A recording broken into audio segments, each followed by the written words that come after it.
নমস্কার বন্ধুরা, কেমন আছেন আপনারা সবাই? আশা করছি সবাই ভালো আছেন, সুস্থ আছেন। আজ আমি আপনাদের সঙ্গে শেয়ার করব কালাকাঁদ। তো এই রেসিপিটি কিন্তু খুব সহজভাবে আপনাদের সঙ্গে শেয়ার করব। তো প্রথমে এখানে আমি 1 লিটার দুধ ছানা করে নিয়েছি। এবার এই ছানা আমি ভালো করে মেখে নেব, যাতে একটুও দানা না থাকে। চেপে চেপে মেখে নেব। ছানা মাখা হয়ে গেছে। এবার আমি কড়াই বসিয়ে দিয়েছি গ্যাসে। এখানে নিয়ে নিব 1 কাপ দুধ। তো আমি প্যাকেটের দুধ নিয়েছি। তারপর দিয়ে দিলাম 1 চামচ ঘি আর গুঁড়ো দুধ। একটু জাল করে নেব। তারপর দিয়ে দিলাম এলাচ গুঁড়ো। এবার দিয়ে দিব মেখে রাখা ছানাগুলো।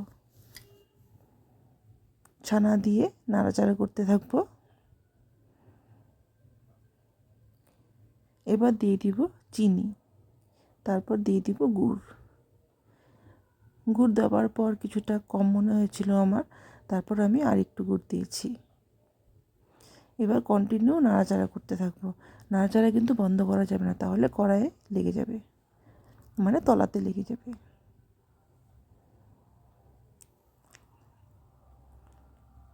এইভাবে কন্টিনিউ নাড়তে থাকবো।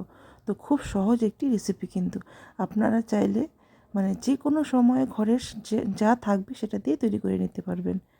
খুব সহজ একটি রেসিপি। চেপে চেপে এবার নাড়তে থাকবো আর দেখবো যে দুধ বেরোচ্ছে নাকি। যদি দুধ বের হয় তাহলে কিন্তু আরও কিছুক্ষণ নাড়াচাড়া করতে হবে। দুধ যদি বের না হয় তাহলে মনে করবেন যে হয়ে গেছে।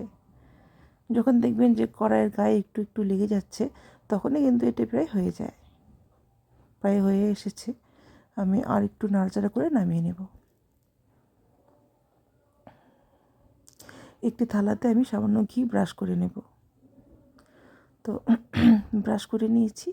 এবার থালাটার মধ্যে সেট করব।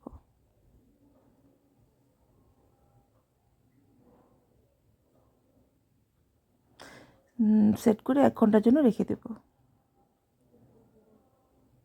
1 ঘন্টা হয়ে গেছে। এবার আমি এটা একটা চাকু দিয়ে কেটে নেব।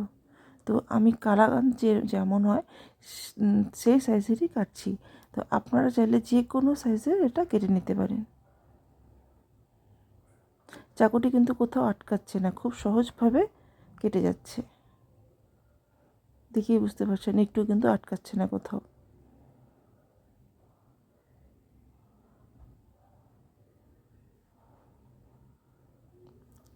আপনাদেরকে তুলে দেখাচ্ছি, দেখুন থালার মধ্যে কিন্তু আটকালো না, খুব সুন্দরভাবে উঠে আসলো।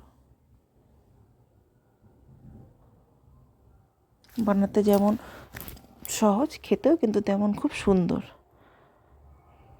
তো বন্ধুরা, ভিডিওটি যদি ভালো লাগে আপনাদের, তাহলে অবশ্যই লাইক করবেন, কমেন্ট করে জানাবেন। যারা নতুন এসেছেন তারা সাবস্ক্রাইব করবেন, আর যারা আগে থেকে সাবস্ক্রাইব করে রেখেছেন তাদেরকে অসংখ্য ধন্যবাদ।